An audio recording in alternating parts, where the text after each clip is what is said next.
Maybe don't know. This time, this time, this time, this time, this time to build, this time to build, this time to build, this time to build, this time to build, this time to build, this time to build, this time power, this time to build power, this time to build power, this time to build power.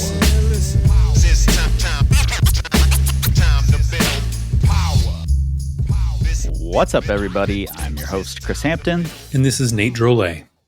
And we are here with another film review. This time, we are talking about In Sequence, Katie Lamb and the Craft of Hard Bouldering. You can find that on the Patagonia YouTube channel. It's produced and directed by Eric Bissell and edited by David Fitzgerald. Nate, what were your initial thoughts before going into this film? I mean, honestly, I was excited. Katie's a legend, and someone I just want to know more about her. Like, I want more information. So I was like, oh, this is cool. It was comically, it was right after we had done you're like, hey, watch the Sudain Soul video, which I was like, okay, 58 minutes. All right, I'll get through it. And then you're like, okay, now go watch the Katie one. And I pulled it up. I was like, 30 minutes. What are you doing to me, Chris? Like, like I'm in it for the 4-minute videos. Yeah. But once I got over it, I was like, okay, no, like this is totally fine. But yeah, I was excited. I wasn't really sure what it was going to be about because the title doesn't give you much to work with. Yeah. So yeah, I was like, oh, cool. This is going to be a little like Katie Lamb documentary. I'm here for it. Yeah, I had a couple of different reactions. Number one was, like, I'm curious how they approach the box therapy sort of debacle that should never have been a debacle, you know? Yeah. You know, it's so funny that still in this day and age, we treat grades as if they're this concrete thing and it's this big diss when somebody says this felt easier for me. That's just how grades work. It just feels different for everybody, you know? So it didn't feel like it should have even been a debacle to me, but it was. In fact, I had to correct someone on Instagram who talks a lot about this sort of thing and in a really intelligent way, but they said, this is the first time women have downgraded women. And I was like, hold on a minute. It's not women downgrading women. It's a woman downgrading the suggested grade of a boulder problem. That's it. It's not women downgrading women. Yeah. You know, because also that's a weird ass thing to say. Man, and I was saving this I'll still kind of save it to talk about later when we get to that part. But I'm jumping ahead. Yeah, because also I mean, if we're just going to be by the book, like it was a Daniel Woods first ascent, and it had, I know Sean Bailey did it afterwards. Maybe someone else did it after that, but like this was, agreed. Yeah, this isn't women downgrading women. But we'll get there. No. Yeah. Anyway, should not have been a debacle, but I was curious how they were going to handle that. And Katie's collection of clothing with Patagonia, her reinforced collection, had come out a week earlier, which I thought was really cool. Mm. And I suspected this was going to be some sort of a promo for the reinforced collection. Yeah. And as a business owner trying to sell things using video, I wanted to see how they did it. Totally. You know, without being overtly selly about it. So I was really curious. After watching it, were you at all surprised? How did you feel about it immediately after? I mean, I had a few thoughts. One, once again, I did not know what we were going to be going into because box therapy happened a while ago. Yeah. I kind of assumed, I don't know, I didn't expect it. I didn't expect it to play such a role. And, you know, it is frustrating to me in the sense that, like Keenan talked about it a lot, like Katie, like just everything she went through with this when the climb got downgraded, Brooke Rabbit 2 did it. And Katie felt like, a lot of people were like coming after her for that. And it, I had a mix of feelings. On one hand, I was just like, dude, it sucked. Like, it's so frustrating that I feel like it was a debacle. Like, Yeah. what's funny is I don't actually remember people going after Katie. I remember quite a few people were like, wow, Brooke is clearly not a girl's girl. Like, Yeah, I saw that too. she's taking down other women just to boost herself. Like, this is gross. And I was like, what? Like, because I remember when I heard the news of Brooke and Sean did it together with their parents spotting, I was like, crazy. This will never happen again in history. Like, Yeah. brother and sister get to climb back-to-back climb like one of the hardest boulders in the world with their parents spotting and watching. Like, how cool is that? What a rad thing. In my mind, I don't know. And them being like, yeah, maybe it's like V15. It's like, okay. I mean, that still was Katie's first V15. Like, it's still such a wild accomplishment. And I remember at one point reading a comment basically saying, man, this is, regardless of the grade, this is incredible because we're now entering a new era where women are climbing V15. This is not like a one-off, and Brooke and Katie are ushering in this new era. And I thought that was such a cool take. But the other thing that I couldn't help but remember thinking, and this comes from putting out content of my own, it's so easy to get hung up on the negative. Like, I mean, yeah, like there could be 100 comments being like, wow, Katie, Brooke, legends. This is incredible. Regardless of the grade, two badass women. But then you have like some fucking mouth breathers over here being like, well, actually, this is, Katie did it for attention and Brooke is also doing it for attention. They're both evil. And it's like, that's the one that's going to stick with you. Totally. Yeah. And that made me so bummed out to hear that it's something that has like stuck with her in that way. Just because in my mind, I'm like, dude, Katie's a legend. Like that was a 2-day thing of like, oh, that's a shame this got downgraded. And like, I'm sure she has some strong feelings about that. That's a bummer. But then it, I mean, obviously this is my perspective, but to me, it's like, oh, like goes right back to Katie's an absolutely legendary boulder. Yeah. And I'm glad that it wasn't the focal point of the whole film. It wasn't totally, they didn't like belabor this point and make it bigger than it needed to be, but they definitely let you know like this affected Katie and made her rethink some things. And I really appreciated that they weren't like spelling it all out for us.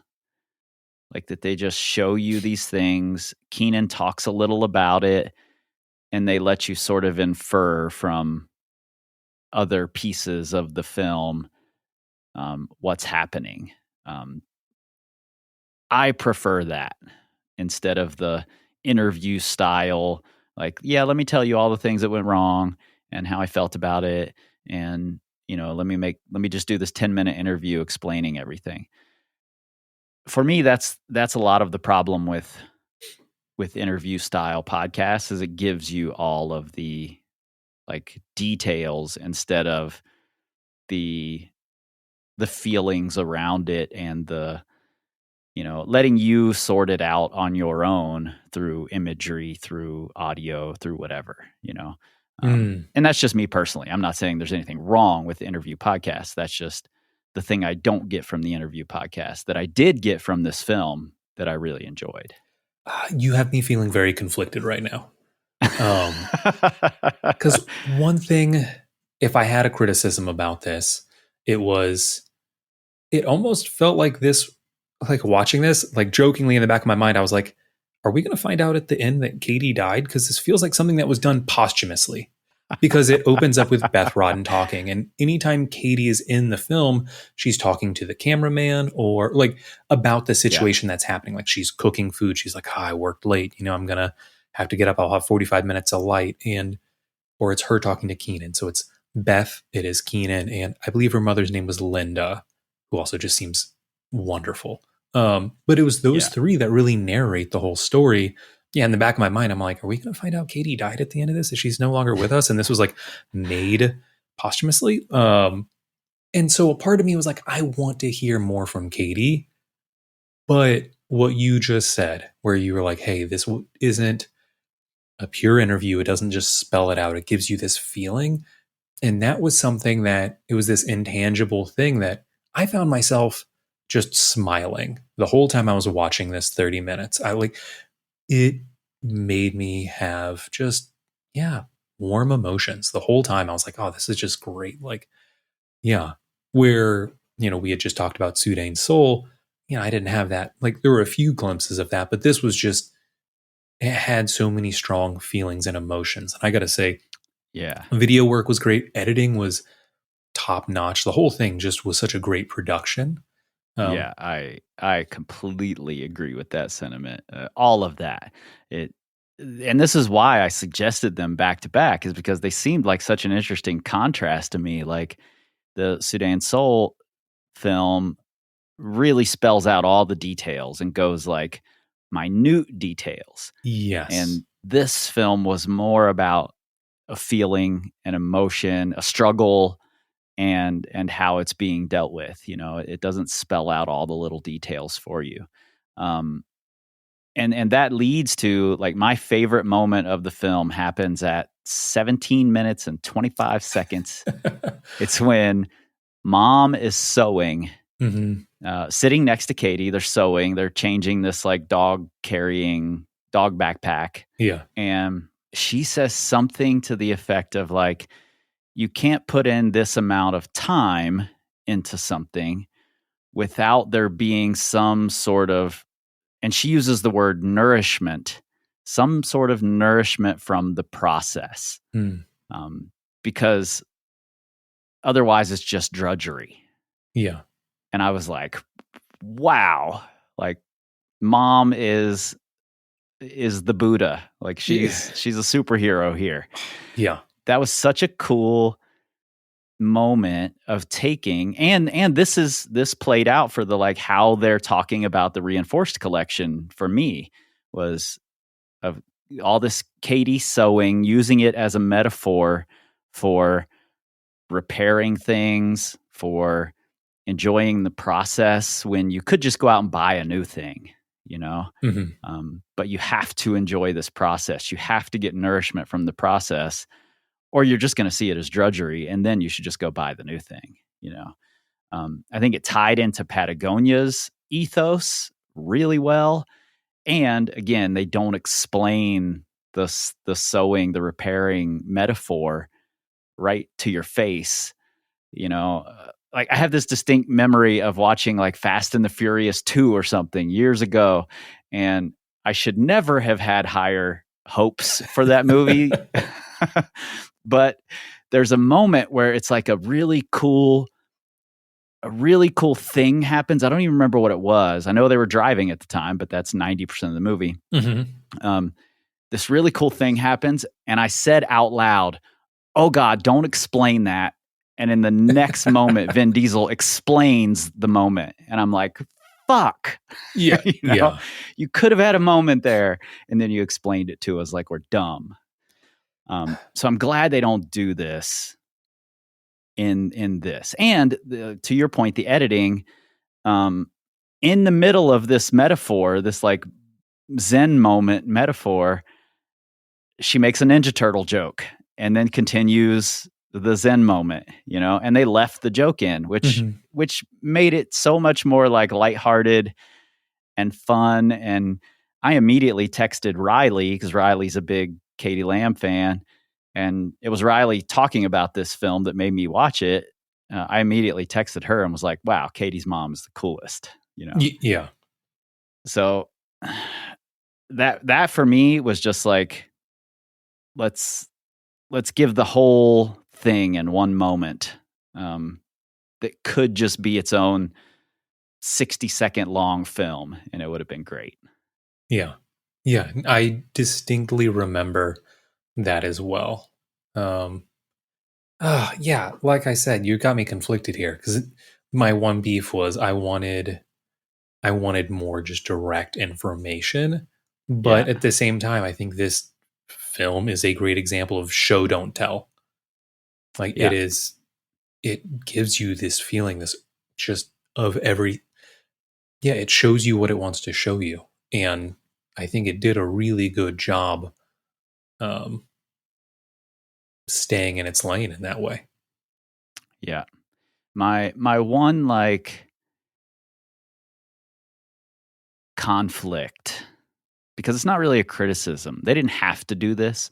I wish there would have been a little more delving into, and this is always a fucking minefield, so I get it. I wish they would have delved into the grading a little bit more, and how it was essentially at the root of it, it's the grade that causes the like hurt here, you know? Like if we truly didn't care about grades, no one would care. But Katie has to care about grades. We care about grades, you know? Mhm. They don't rule my life. They're not the reason I climb things, but they're part of the reason. You know, the grade means something, and especially for someone who's the first to climb a grade like that, it has to mean something. So I do wish there had been some exploration in this way, in this like show don't tell way of this is why it was hurtful and I had too much attached to the grade of the thing, and the grade doesn't necessarily reflect the achievement or something like that. That wasn't there, and I sort of wished it were, but I don't think the fact that it's not there takes away from the film at all. And in fact, I bet they made the creative decision to veer away from it. Yeah. Yeah, it, you know, one of my thoughts after watching this was I felt like there wasn't a single spot that really there wasn't a rough spot to this film. Like thinking back about it, I wasn't like, ooh, this is the one thing that really sticks out of this was what the sole thing this film was about. Which I think is really cool. And I could totally see how if there was a discussion around grades and the grade and that whole thing, that it could totally kind of, you know, just kind of be a sandwich around this one thing. It's like, oh, here's all this nice stuff, but here's the real discussion. Skip ahead, you know, to minute 23 to see what this is about. Yeah. Yeah.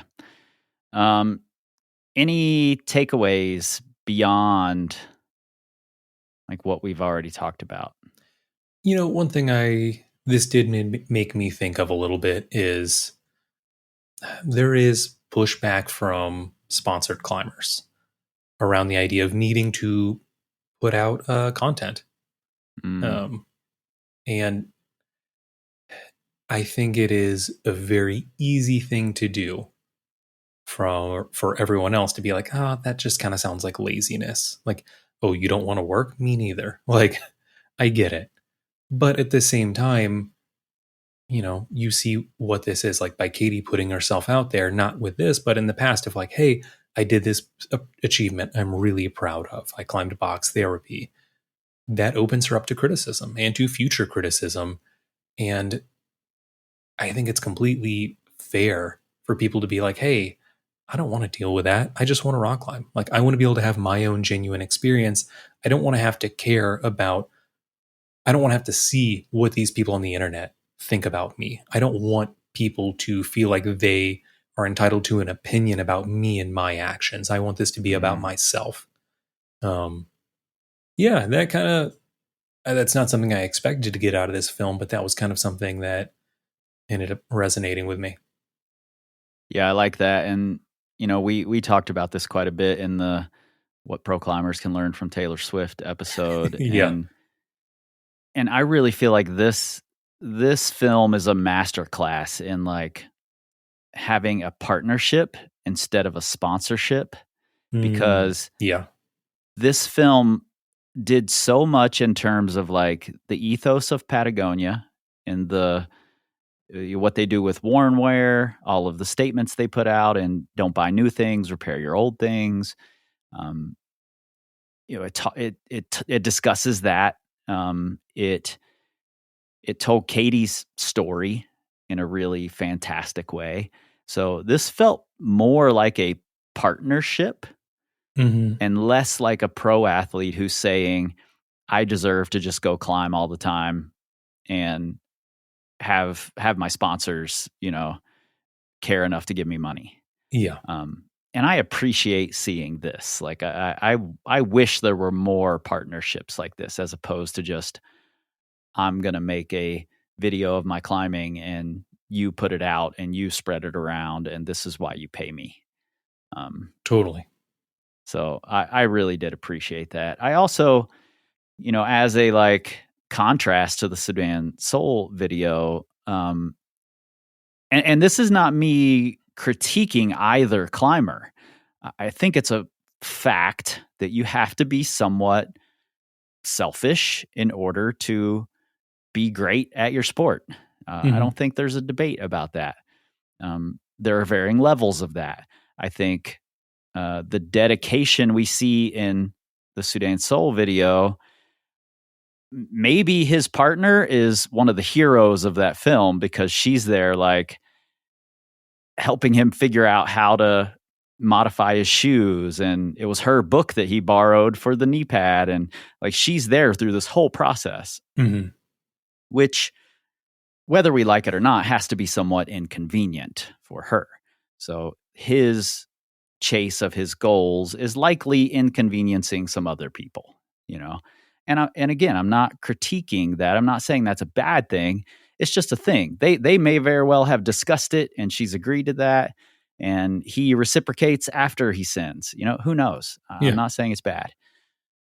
But we also see the flip side of that where Katie is like, oh, I'm working 25 hours a week. I'm working till pretty late. This day took me longer than I thought. So I'm going to go out by myself tonight and establish a new thing. I'm going to wrap down some things and look at them. I'm going to do my selfish thing without inconveniencing a bunch of other people. And then she also brings it back and says, I really only like friends who have big crash pads, which I think was really brilliant. So I liked being able to see that dedication that she has to it, which is obviously really wrapped around her joy of it, because you don't go out after work at night by headlamp to hate send. You go out there because you love what you're doing, Yeah. So, rewatchability out of 10. Ooh, I gave Sudan Soul 6, but with lots of caveats. I think I'll end up editing. I think I'm going to now change to what you had, which was a 2. I would, if someone else was like, man, I'd love to just watch a boulder film that's fun. And especially I can think of plenty of people who would really enjoy this. I would 100% rewatch it with them. So for that, I don't know, maybe a 7. Yeah. I gave it an 8 with that exact note. I will recommend it and I'll watch it with those people. Totally. For me, it gave me the same sort of desire to recommend it to people as Project Mina did. I loved the Project Mina film and I've recommended it to a lot of people. This one felt the same. I know you and I both have talked about this a lot, but I believe in having other hobbies you're really passionate about. I love seeing a climber at the top of their game who are also working and doing something else they believe in. And the quiet dedication that she brings to this, I think is really, really cool. And nourishment from the process is my new favorite phrase. So yeah, gets an 8 out of 10 for rewatchability for me. Cool. One funny little side artifact from this was they show the video of her doing Dominator in Yosemite, classic V12 from Jerry Moffitt. And because Beth's talking about it, and Beth was like, we were out there with the kids and, she did that and I saw it. What's funny is in the original YouTube video on Mellow of Katie doing it, one of the comments that has like the most likes of all of them. So Katie does it, and then you can't see who else is there. You can see like kids are running around, but you can hear a woman being like, "Nice job." And some guy in the comments is like, "Wow, random hiker woman, nice job. She doesn't even understand the level of technical wizardry that it takes to be able to send this." But Beth had posted on Instagram that day, like a photo of her being there, like, "Congrats, Katie." And people are just like, that was Beth Rodden. Like, if literally anyone in the world could understand the level of like wizardry and dark magic it takes to climb in Yosemite, it was her. But exactly. They're just incredible. Just random hiker mom, or random legend. hiker mom who just by chance has climbed the hardest single pitch in Yosemite. Yeah, but this when I was watching it, whenever that like clip came up, it just made me think about that. I was like, did I remember that wrong? And like immediately went to the video and found it, and I was like, no, it's still there. That's hilarious. I Yeah. love that. All right. If you guys have other films, current, past, whatever, that you'd love for us to review and talk about and dig into a little, I'd love to do it. So give us some suggestions, and you know where to find us. Both Nate and I are on the YouTubes, and you can get a hold of us at powercompanyclimbing.com. Learn, grow, excel. Maybe don't know.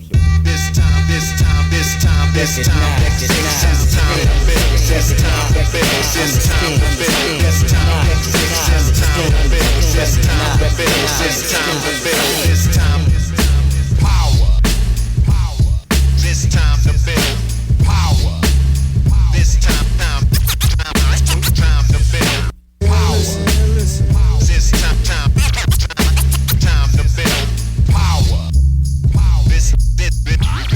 This time to build power.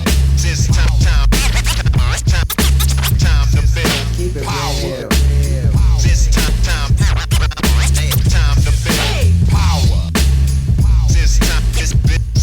This time to build power. This time to build.